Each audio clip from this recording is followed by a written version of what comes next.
곽수종의 뉴스 정면 승부. 곽수종의 뉴스 정면 승부.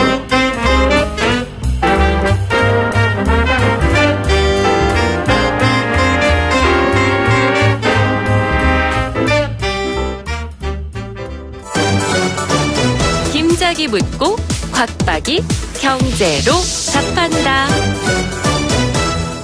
주파수 94.5 YTN 뉴스 FM 곽수종의 뉴스 정면 승부 3부 시작하겠습니다. 김 작가 질문 주십시오. 네, 김 작가입니다. 경기가 침체되면은 시중에 돈을 풀어서 내수 활성화를 시키고 경기가 너무 과열되면은 돈을 안 풀고 금리를 인상시켜가지고 과열된 경기를 시킨다고 하는데 네. 그 경기가 침체됐다, 과열됐다 그 기준이 뭔지 궁금하고요. 예. 경기가 과열되면 어떤 문제들이 생기는 건가요? 좋은 질문인데요. 경기가 침체되었다. 우리가 이제 공황이다, 불황이다 이런 이야기를 많이 하잖아요. 불황에 대한 정의는 있어요. 2분기 연속 마이너스 성장을 이룰 때 우리가 불황이라 그래요. 근데 공황에 대한 정의는 없어요. 근데 저는 개인적으로 공황은 경제 성장률이 마이너스 10% 이하로 떨어질 때 이때 저는 공황이라고 제 개인적으로 정의를 하거든요. 그다음에 경기가 너무 침체되어 있으면 사람들이 돈을 안 쓰잖아요. 그죠? 그러니까 돈을 쓰게 만들어야 되겠죠. 그러다 보니까 이제 금리를 확 떨어뜨려 버리죠. 떨어뜨리는 방법은 돈을 많이 시중에다가 풀어내는 수가 있겠죠. 그래서 경기 팽창 기조로 간다는 거고요. 돈이 너무 많으면 돈값이 떨어지잖아요. 그럼 물건값이 상대적으로 올라가지 않겠어요? 그러면 우리가 말하는 소비자 물가가 상승하겠죠. 그걸 인플레이션이라 그래요. 그러니까 소비자 물가가 상승한다는 말은 인플레이션이 높다라는 말이거든요. 인플레이션이 높다라는 말은 경기가 과열돼 있다는 말이니까 시중에 돈이 많다. 그러면 이거를 시키려고 그러면 시중에 있는 돈을 빼야 된다. 그래서 미 연준이 하고 있는 것과 똑같죠. 지금 미국 경기가 살아나고 있으니까 미 연방준비은행에서 그러면 우리 가지고 있던 채권을 이제 팔겠다. 그러니까 연방준비은행이 채권을 파니까 시중에 있는 돈을 연방준비은행에다가 줘야 되겠죠. 그런 식으로 통화량을 줄이는 방법으로 과열된 경기를 안정시켜 나가는 방법이다. 이것을 우리가 통화정책이다라고 하고요. 경제학에서는 시카고 학파 밀턴 프리드만을 비롯한 신고전 학파 경제학자들이 경기의 침체와 과열을 통화정책으로 풀어낼 수 있다라고 주장하고 있습니다. 지금 여러분께서는 경제학자 곽수종 교수가 진행하는 YTN 뉴스 FM 곽수종의 뉴스 정면 승부를 듣고 계십니다.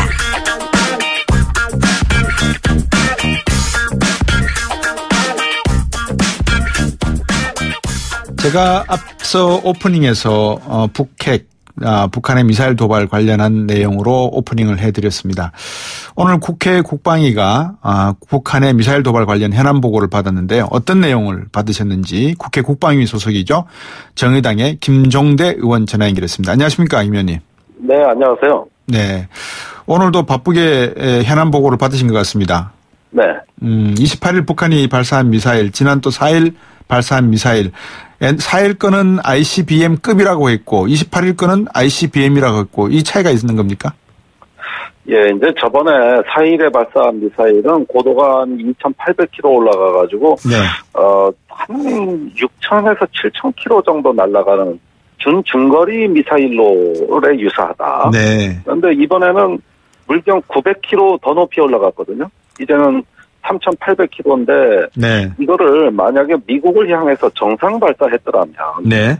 이거는 뭐 10,000km까지도 나갈 수 있다. 아, 그렇군요. 예, 보통 고도에 3을 곱합니다. 예. 그러면은 3,800km니까 10,000km가 넘어가죠. 그러네요. 예, 그런 점에서 지난번 미사일하고 형상이 똑같은데 네. 완전히 그 동일한 미사일임에 분명한데 사거리가 대폭 늘어났다는 점에서 예. ICBM, 즉 대륙간 탄도 미사일로서의 신뢰성이 높다. 이게 아무래도 국방부나 전문가들의 대세 평가라고 봅니다. 예. 지금 미국의 조야는 난립니다. 뭐 모든 방송에서 북한의 이런 ICBM급 미사일 발사에 대해서 미국의 본토를 향하고 있다. 이게 과연 뭐 가능한 일이냐, 시나리오냐, 북한이 정말 미국을 향해서 쏠 수 있겠냐, 뭐 등등 뭐 이야기가 나오는데 어떻습니까? 북한의 6차 핵실험 결국은 이제 핵탄두 실험을 또 해야 되지 않겠습니까? 6차 핵실험 어떻게 보십니까?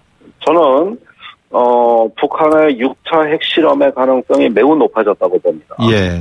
사실은 이미 핵실험까지 예정해놓고 수순을 밟아가는 거 아니냐. 네. 예, 그렇게 보는데 실제로 정부 당국에서도 가장 북한에 관심 가진 게 바로 핵실험 문제고요. 예. 오늘 국방위에서 보고 내용은 북한의 풍계리라고 핵실험을 자주 하는 데가 예. 있습니다. 예. 현재 풍계리 상황이 언제든 핵실험을 할 수 있는 상태라고 본다. 네.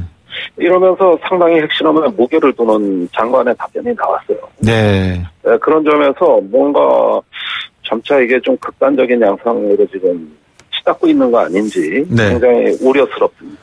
그러니까요. 지금 우리 국민들은 뭐 주식시장도 변화가 없고 2,400 지켜내고 하니까 이거 뭐 별 문제 없는 거 아닌가 하는데 미국과 중국 쪽의 움직임을 보고 일본의 움직임을 보고 또 우리 정부에 대응하는 이 모양새를 보면 이게 간단하게 넘어갈 문제가 아닌 것 같다. 우리 정부와 트럼프가 이야기하는 레드라인이라고 하는 게 6차 핵실험 아니겠는가 어떻게 보십니까?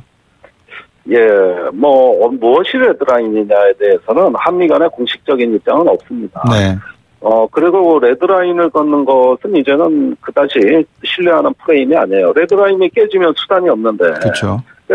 자기를 스스로 결박하는 프레임이기 때문에 레드라인은 없다. 이렇게 말은 합니다. 네.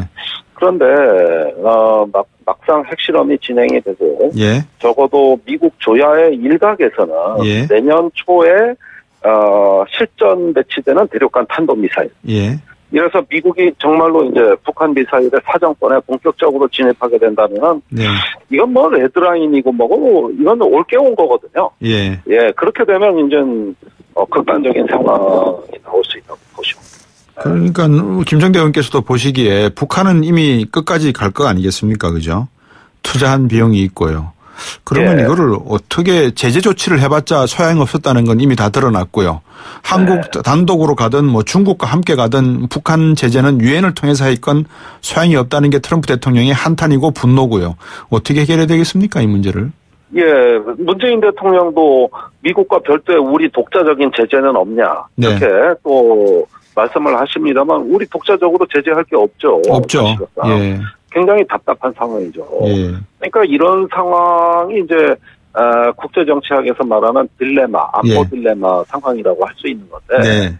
어떤 선택을 해도 좋은 결과가 예상되지 않는 상황을 의미합니다. 네.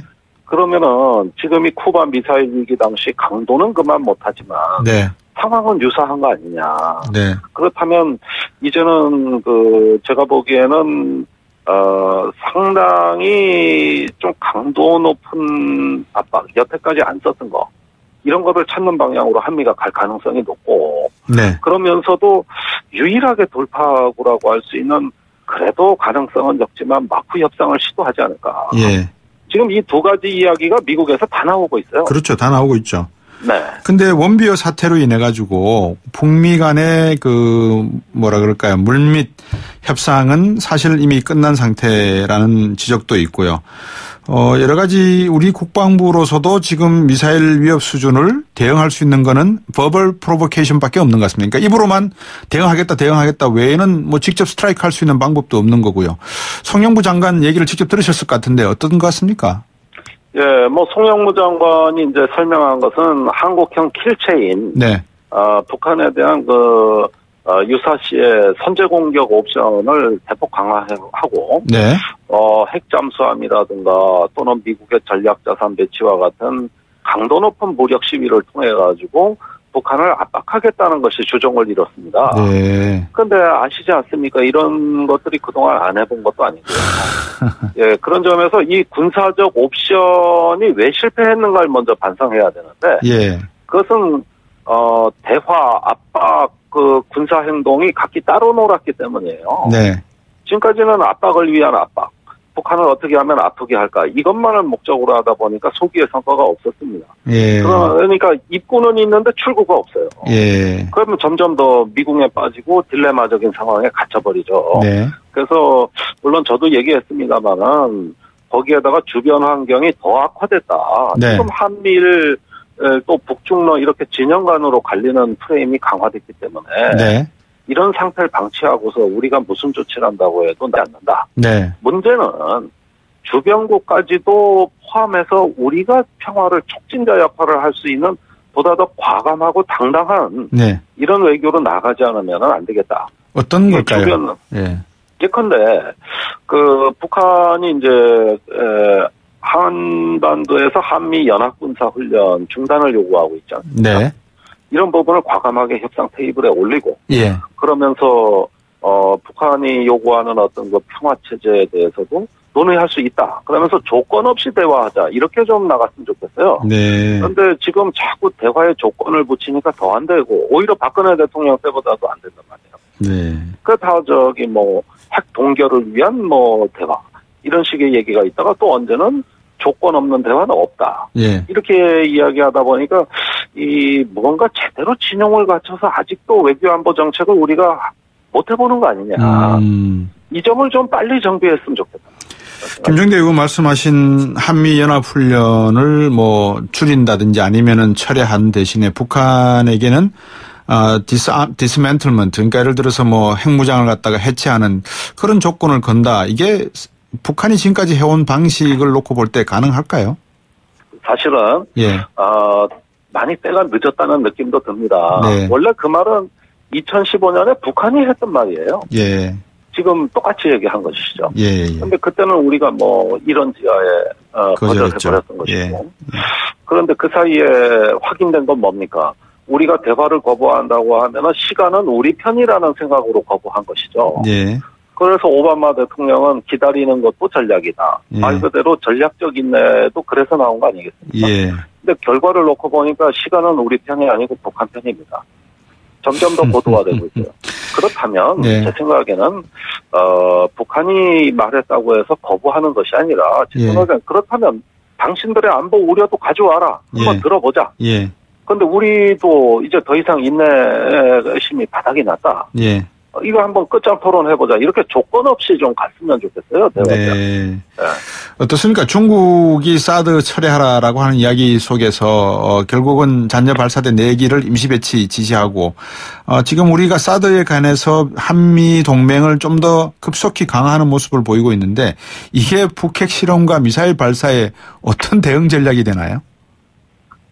저는 이게 한미 정상회담의 후유증이라고 봅니다. 네. 그 정상회담 당시에 문재인 대통령 출국할 때 온통 미국에서 나온 얘기가 사드 늦추면 주한미군 빼버리겠다. 예. 이런 얘기들이 그냥 버젓이 워싱턴 장관에 놔두고 트럼프 대통령도 그렇게 할 거다. 이렇게 기사 나가니까 트럼프 대통령이 뭐라 그랬습니까? 사드 전 세계에서 제일 좋은 무기체계 아니냐. 예. 이거 주한미군 보호하는 무기 아니냐. 이 이야기는 주한미군 문제를 갖고 한국 정부의 사드 배치 압박을 넣겠다는 얘기로 저는 들었어요. 네. 그리고 실제 형국이 그렇게 올라가고 있습니다. 예. 그러다 보니까 북한이 ICBM을 쐈는데 그렇다면 북핵 문제 대응책이어야 되는데 이게 지금 사드가 주종이 돼버렸습니다. 예. 갑자기 임시 배치를 한다고 해버리니까 중국이 또 펄펄 뛰고 난리가 나고. 예. 그러다 보니까 미중 간의 갈등이 더 격화되면 북한은 그 틈을 이용해서 국제적인 포위의 돌파를 시도할 거 아니겠습니까? 예. 이러다 보니까 이 사드 문제가 우리한테 유리한 의제도 전혀 아니에요. 그래서 이번에 임시 배치 4기를 임시 배치한다는 발표는 다소 조금 저는 성급했다고 보고 네. 그것보다는 사드 문제는 기존에 우리 문재인 정부가 했던 일관성을 갖추면서 미국을 설득하고 네. 중요한 건 지금 당장 북한의 ICBM 아니냐.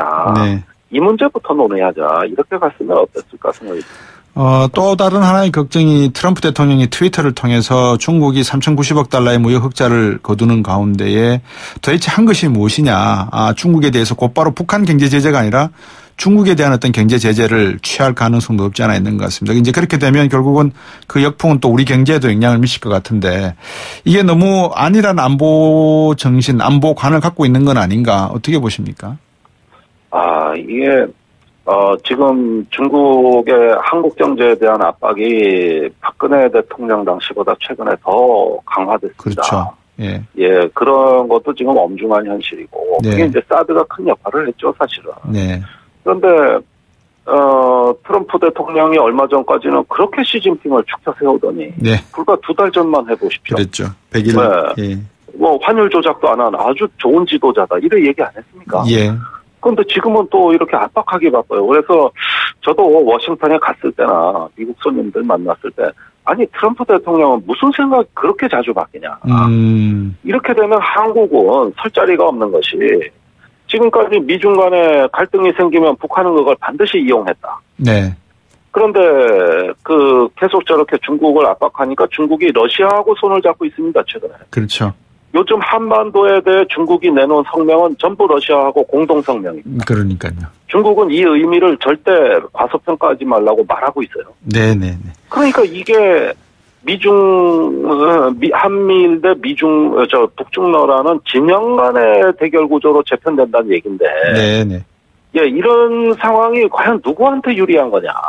네. 그리고 저는 미국의 충동적인 대중 정책이랄까 이런 것들이 한국에 미치는 앞으로 충격파가 점점 커질 거라고 예상합니다. 그렇군요. 오늘도 귀한 말씀 잘 들었습니다. 감사합니다. 네, 고맙습니다. 네, 국회 국방위 소속 정의당의 김정대 의원이었습니다. 4부로 돌아오겠습니다.